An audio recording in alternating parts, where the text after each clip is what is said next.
China almost આપણા કરતાં વધારે વસ્તીમાં ઘણા ટાઈમથી આગળ રહ્યું છે. 1.5 બિલિયનથી વધારે લોકો છે. તમે એક્ઝેક્ટ પાછળ જુઓ છો ને, એ ચેક ઇન કાઉન્ટર્સ છે.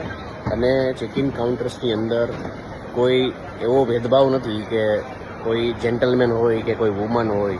બધાને એક જ લાઈન, બાળક હોય, બધાને એક જ લાઈન.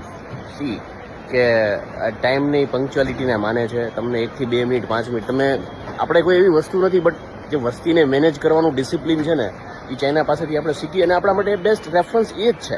આજે આપણે 1.4 બિલિયન લોકો છીએ, તો આપણા કરતાં વધારે વસ્તીમાં જે લોકો આગળ છે, વિકસિત છે અને વિકાસની દોડમાં છે, એ લોકોને આપણે રેફર કરવા જ જોઈએ. કોઈ સ્ત્રી આગળ નહીં, કોઈ પુરુષ આગળ નહીં, કોઈ બાળક આગળ નહીં. જે ટાઈમમાં પહેલો છે, જે ટાઈમમાં વહેલો છે, એને પ્રાયોરિટી છે. કોઈ એડવાન્સ નહીં, કોઈ બીજી ભેદભાવ નહીં.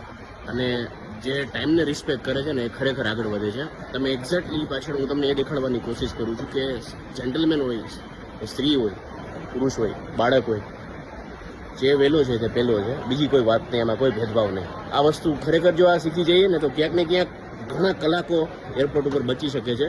આ તો એરપોર્ટની વાત થઈ. આવી રીતે ઘણી જગ્યાએ લાઈન લાગતી હોય છે, કતાર લાગતી હોય છે. એમાં બી આપણે ક્યાંય ને ક્યાંય ફિલ્ટર લગાવી શકીએ છીએ. Thank you.